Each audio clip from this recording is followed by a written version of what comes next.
Okay, let's look at this diagram here. And the first thing I want to go over, which is new, Sharon, this is new here, is desire. Now, you can say desire in our heart. And desire, if you're not familiar with the root word of desire, it means actually from above, actually recognizing that there's an essence of our being that's a star or a light, and that desire is actually from above. Is that making sense? Mm-hmm. You know, another way they say it is of desire, if you break the word down, means of the Father, of the Father, of the light essence that we are, that's looking to get out into the world. Each of us has a unique light essence. Wouldn't you agree with that? Mm-hmm. Is that making sense? Mm-hmm. Okay. So we're all basically messengers of light, and to blend in that respect. So if we have a true desire, now sometimes we have desires that might throw us off, but desire in essence is being tuned in our highest heart levels of receiving the essence of light that we are into our heart.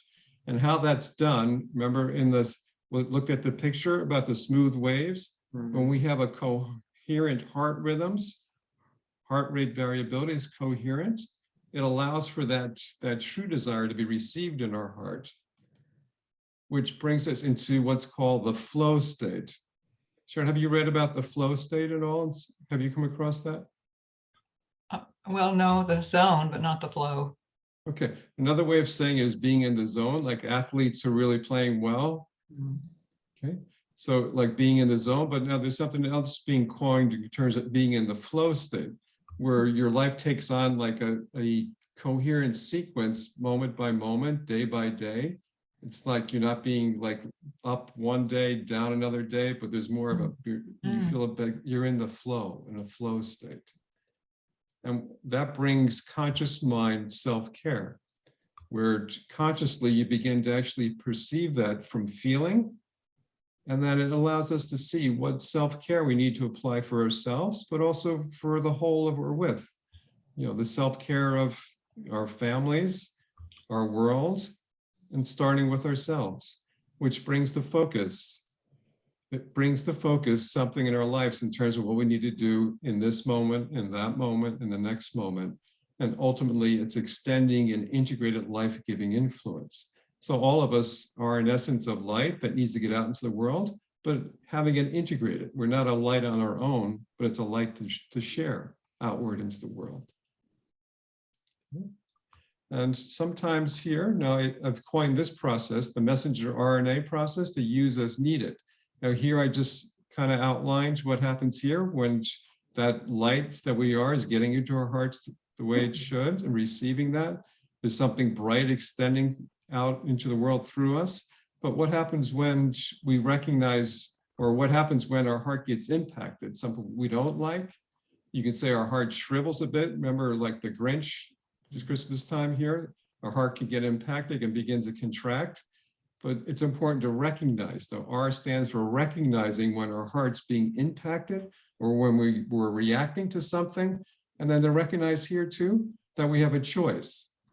We have a choice to default to patterns of shame, fear, hate, greed, or to be deliberate in our choices where we upright ourselves, we breathe, breathing in, breathing out slowly as many times as we need to until we remember what we love. So it takes something. So when something gets us by the throat or by our hearts, to recognize we have a choice in that moment not to go down the ruts of what a lot of people go down with shame, fear, hate, and greed, but actually begin to be deliberate, making a choice. Uprighting ourselves, affirming in ourselves, breathing, and then remembering what you love. And what that does, it brings perspective, it brings understanding, it brings forgiveness. I just read a quote today I thought was interesting to share today by Marilyn Monroe. And she said, you know, I don't forgive people because I'm weak. I forgive them because I'm strong enough to know people make mistakes. Mhm. No. Pretty close. So like even forgiving ourselves when we make a mistake or when someone else makes a mistake, we're large enough, strong enough. And for Marilyn Monroe to kind of set the tone like that, it brings a sense of, again, perspective, understanding, and peace, and relates to neutralizing. So when we recognize we're going off, we recognize that, we do what's necessary to be deliberate, to make a choice, to shift back to neutralizing those negative feelings. If forgiveness has to play a part for ourselves or for others, then it brings peace. It brings peace where we begin to appreciate again the place that we fill, the light place that we fill, where the life-giving reconnection with self, others, and nature back in the flow. So we recognize that, again, we're not a light upon our own selves, but we share with other lights there. And as we do that, we come back in sync, and it brings us back in the flow for when you can say we go off. Okay.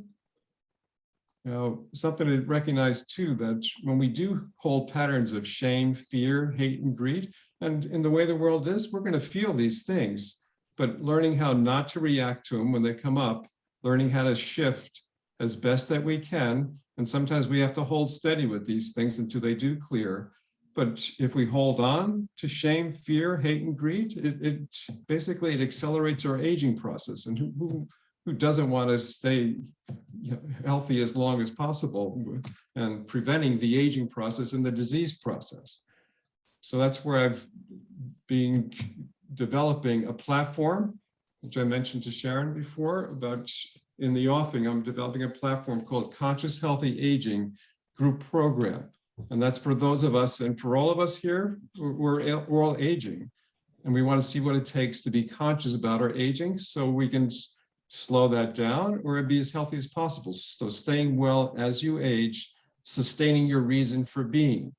All of us have a sense of reason for being, if we begin to really affirm and discern that, and then we need to stay healthy so we can sustain that reason for being as long as possible. So if you have an interest in that, if you know of anyone who does, let me know. Okay. And then our next HeartMath session will be on February 6th at 2 p.m. I'm going to shut the recording down for right now, and we'll have a little discussion here. Hopefully that recorded. Okay.